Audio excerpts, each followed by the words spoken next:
ਜੀ ਕਾਮਰਾਨ ਬਹੁਤ ਸ਼ੁਕਰੀਆ ਅਪਡੇਟ ਕਰਨ ਲਈ। ਨਾਸਰੀਨ, ਪੰਜਾਬ ਦੇ ਵਿੱਚ ਮੁਨਸ਼ਿਆਤ ਦੇ ਖਾਤਮੇ ਦਾ ਮਿਸ਼ਨ ਵਜ਼ੀਰ ਆਲਾ ਪੰਜਾਬ ਮਰੀਮ ਨਵਾਜ਼ ਨੇ ਪੰਜਾਬ ਕਾਊਂਟਰ ਨਾਰਕੋਟਿਕਸ ਫੋਰਸ ਕਾਇਮ ਕਰ ਦਿੱਤੀ ਤੇ ਫੋਰਸ ਕਿਵੇਂ ਕੰਮ ਕਰੇਗੀ, ਮਜ਼ੀਦ ਦੱਸ ਰਹੇ ਨੇ ਮਲਿਕ ਮੁਸ਼ਤਾਕ। जी बिल्कुल ਤੁਹਾਨੂੰ ਦੱਸਦਾ ਚੱਲਾਂ ਕਿ ਸੀਸੀਡੀ ਦੀ ਕਾਮਯਾਬੀ ਤੋਂ ਬਾਅਦ ਜਾਂ ਇਹ ਕਹਿ ਸਕਦੇ ਹਾਂ ਕਿ ਸੀਸੀਡੀ ਬਣਨ ਤੋਂ ਬਾਅਦ ਜਿਸ ਤਰ੍ਹਾਂ ਪੰਜਾਬ ਪੂਰੇ ਦੇ ਵਿੱਚ ਡਾਕੂ ਚੋਰ ਤੇ ਰਸਾਗੀਰ ਭੱਜ ਗਏ, ਨਸ ਗਏ ਤੇ ਬਹੁਤ ਸਾਰੇ ਜਿਹੜੇ ਨੇ ਸੀਸੀਡੀ ਦੇ ਮੁਕਾਬਲਿਆਂ ਦੇ ਵਿੱਚ ਮਾਰੇ ਗਏ। ਇਸ ਤੋਂ ਬਾਅਦ ਵਜ਼ੀਰ ਆਲਾ ਪੰਜਾਬ ਨੇ ਇੱਕ ਵੱਡਾ ਕਦਮ ਚੁੱਕਿਆ ਹੈ ਤੇ ਇੱਕ ਨਵੀਂ ਫੋਰਸ ਬਣਾ ਦਿੱਤੀ ਹੈ ਜਿਹੜੀ ਨੌਜਵਾਨ ਨਸਲ ਦੀ ਤਬਾਹੀ ਦਾ ਬਾਇਸ ਬਣਨ ਵਾਲੇ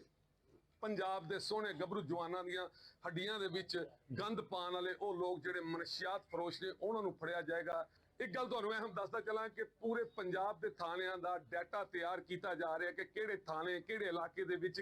ਕਿੰਨੀ ਮਨਸ਼ਿਆਤ ਤੇ ਕੌਣ ਮਨਸ਼ਿਆਤ ਵੇਚਦਾ ਹੈ। ਪਹਿਲੇ ਜਿਸ ਤਰ੍ਹਾਂ ਬਦਮਾਸ਼ਾਂ ਦੀਆਂ ਲਿਸਟਾਂ ਬਣੀਆਂ ਸੀ, ਹੁਣ ਮਨਸ਼ਿਆਤ ਫਰੋਸ਼ਾਂ ਦੀਆਂ ਲਿਸਟਾਂ ਬਣ ਗਈਆਂ ਨੇ ਤੇ ਲਿਸਟਾਂ ਨਾ ਸਿਰਫ ਲਿਸਟਾਂ ਬਣੀਆਂ ਨੇ, ਇਹ ਲਿਸਟਾਂ NIU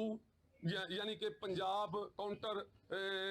नारकोटिक्स फोर्स ਨੂੰ ਇਹ ਲਿਸਟਾਂ ਜਿਹੜੀਆਂ ਨੇ ਉਹ ਭੇਜ ਦਿੱਤੀਆਂ ਜਾਣਗੀਆਂ ਤੇ ਉਹ ਇਹਨਾਂ ਤੇ ਕੰਮ ਵੀ ਕਰਨਗੇ। ਅਹਿਮ ਗੱਲ ਇਹ ਹੈ ਕਿ ਜਿਸ ਤਰ੍ਹਾਂ ਸਪੈਸ਼ਲਿਸਟ ਡਾਕਟਰ ਹੁੰਦੇ ਨੇ ਇਸ ਤਰ੍ਹਾਂ ਦੋ ਤਿੰਨ ਫੋਰਸਾਂ ਵਜ਼ੀਰ ਆਲਾ ਪੰਜਾਬ ਮਰੀਮ ਨਵਾਜ਼ ਨੇ ਬਣਾਈਆਂ ਨੇ ਜਿਨ੍ਹਾਂ ਵਿੱਚ CCD ਤੇ ਦੂਸਰਾ ਵੱਡਾ ਕਦਮ ਹੈ ਕਿ ਇਹ ਪੰਜਾਬ ਨਾਰਕੋਟਿਕਸ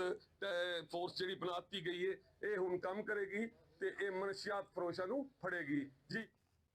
IMF ने वजारत तवानाई का 3 साला मार्शनल एनर्जी पैकेज मुस्तरद कर दिता। IMF ने 100% रिकवरी न होने